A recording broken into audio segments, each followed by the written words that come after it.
لیکن دو اصول بیان کیے. یہ دو اصول یاد رکھ لیجئے ہدایت کے لیے. پہلا اصول، اللہ سے ہدایت مانگتے رہیں.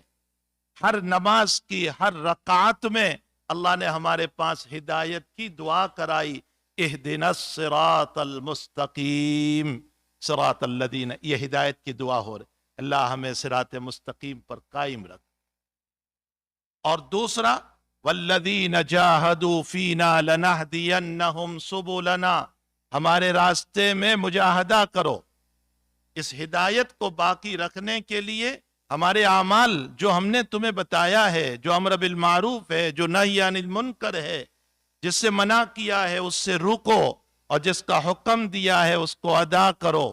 والذین جاہدوا فینا لنہدینہم سبلنا، پھر ہم تمہارا ہاتھ پکڑ کے لے چلیں گے. ہمارے حضرت تھانوی رحمۃ اللہ علیہ ترجمہ فرماتے ہیں لنہدینہم سبلنا، ہم تمہارا ہاتھ پکڑ کے ہدایت پر بٹھا دیں گے، پھر تم گمراہ نہیں ہو پاؤ گے.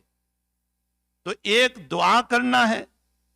اچھا کوئی یہ سوال کرے کہ دعا کی ضرورت کیا ہے؟ مسلمان کے گھر میں تو پیدا ہوئے ہم، ہدایت تو ہے ہی ہمارے پاس، پھر دعا کی ضرورت کیا ہے؟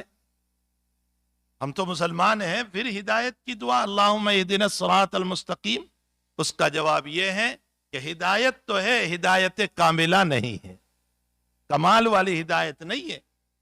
اس لیے کہ کمال والی ہدایت اس کو کرتے ہیں کہ جو امر بالمعروف بھی، یعنی نیک کام بھی کرتا ہو، اپنے آپ کو برائیوں سے روکتا بھی.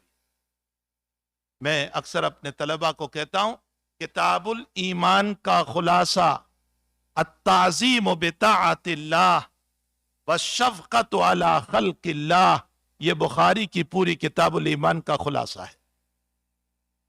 اللہ کی اطاعت کرو، اس کی تعظیم، اور اللہ کے مخلوق کے ساتھ حسن سلوک کا معاملہ کرو.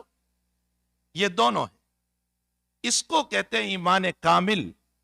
اب اس میں سارے ابواب ہم پڑھتے جا رہے ہیں، نماز پڑھو، روزہ رکھو، حج کرو، زکوٰۃ دو، تراویح پڑھو، یہ سب اللہ کی تعظیم باطاعت اللہ.